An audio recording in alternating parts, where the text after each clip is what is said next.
Ilmu Keolahragaan Departemen Kepelatihan Olahraga Angkatan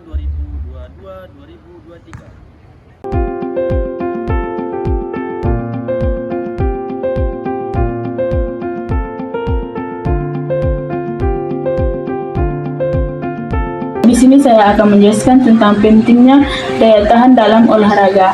Daya tahan merupakan faktor penting dalam berbagai cabang olahraga. Kemampuan tubuh untuk bertahan dalam waktu yang lama saat melakukan aktivitas fisik sangat dibutuhkan. Atlet yang memiliki daya tahan tinggi dapat mempertahankan performa dan hasil yang maksimal. Baiklah, di sini saya akan menjelaskan tentang definisi dan komponen daya tahan. Daya tahan dapat diartikan sebagai kemampuan tubuh untuk menahan kelelahan dan melakukan aktivitas fisik dalam waktu yang lama. Adapun beberapa komponen daya tahan itu yaitu yang pertama, daya tahan aerobik. Daya tahan aerobik ini adalah kemampuan tubuh untuk menggunakan oksigen secara efisiensi dalam waktu yang lama. Contohnya seperti olahraga lari, bersepeda, berenang. Yang kedua, daya tahan anaerobik. Daya tahan anaerobik ini ialah kemampuan tubuh untuk menghasilkan energi tanpa menggunakan oksigen dalam waktu yang singkat. Contohnya lari cepat, angkat beban, dan lompat jauh. Yang ketiga, daya tahan otot. Daya tahan otot ini ialah kemampuan otot untuk berkontraksi berulang-ulang kali tanpa mengalami kelelahan.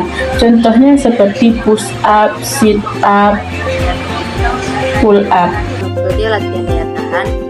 Metode latihan daya tahan ini melibatkan latihan aerobik dan anaerobik yang konvensional. Yang pertama yaitu latihan aerobik. Latihan aerobik adalah aktivitas fisik yang menggunakan oksigen untuk menghasilkan energi.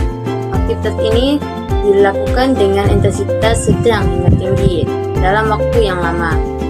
Contohnya seperti berlari, bersepeda, berenang.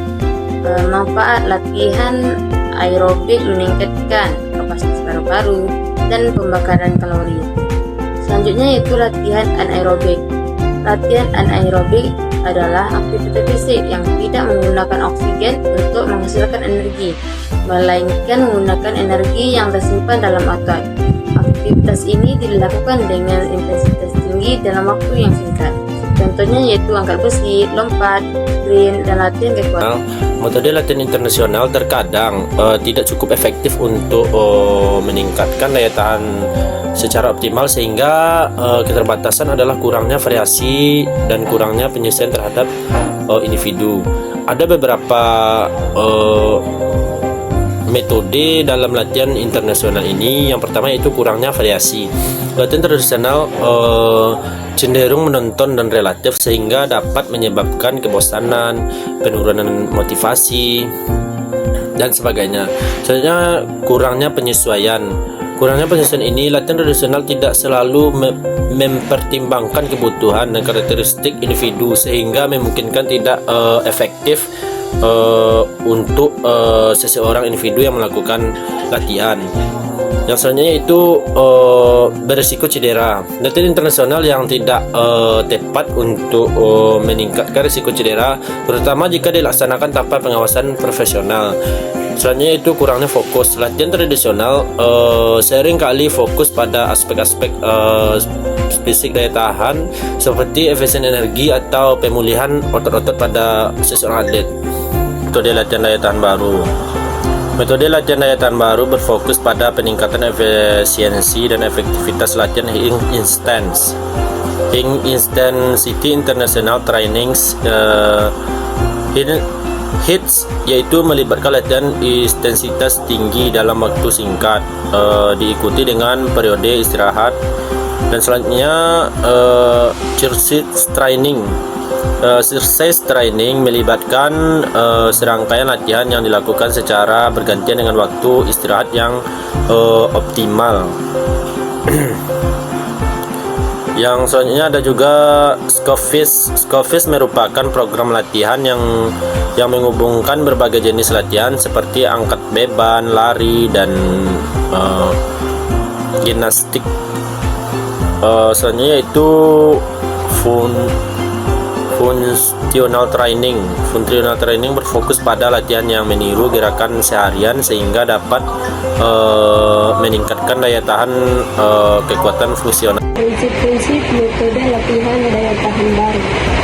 Metode latihan daya tahan baru didasarkan pada prinsip-prinsip ilmiah dan bertujuan untuk meningkatkan daya tahan secara optimal. Yang pertama, intensitas latihan harus cukup tinggi untuk merangsang adaptasi fisiologi yang meningkatkan daya tahan. Terus yang kedua ada durasi. Durasi latihan cukup lama untuk meningkatkan tubuh beradaptasi dan meningkatkan daya tahan. Terus yang ketiga ada frekuensi.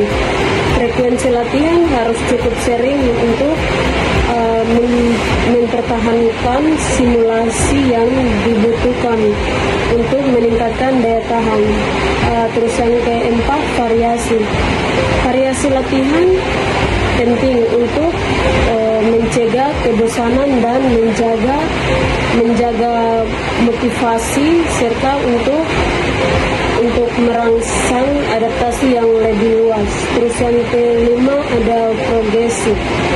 Progresi latihan diperlukan untuk meningkatkan tantangan dan mendorong adaptasi yang berkelanjutan. Olahraga.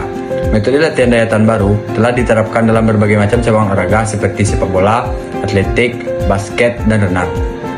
Untuk cabang olahraga pertama adalah metode latihannya circuit training. Manfaatnya adalah meningkatkan daya tahan aerobik dan non-aerobik, meningkatkan kecepatan dan stamina. Olahraga kedua adalah basket. Untuk metode latihannya adalah functional training. Manfaatnya adalah meningkatkan kekuatan dan daya tahan otot, meningkatkan kecepatan dan kelincahan. Untuk olahraga ketiga adalah atletik. Metode latihannya adalah interval training. Manfaatnya adalah meningkatkan daya tahan aerobik dan non-aerobik dan meningkatkan kecepatan dan stamina. Untuk olahraga keempat adalah renang.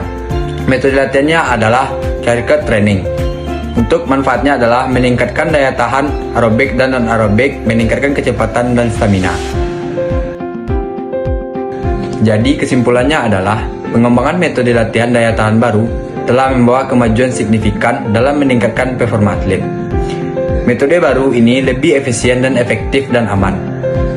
Pengembangan metode latihan daya tahan baru memberikan peluang bagi atlet untuk meningkatkan performanya secara signifikan dan mencapai tujuannya dengan baik. Mungkin hanya itu yang dapat saya sampaikan. Saya sudah dengan wabillahi taufiq wal hidayah. Wassalamualaikum warahmatullahi wabarakatuh.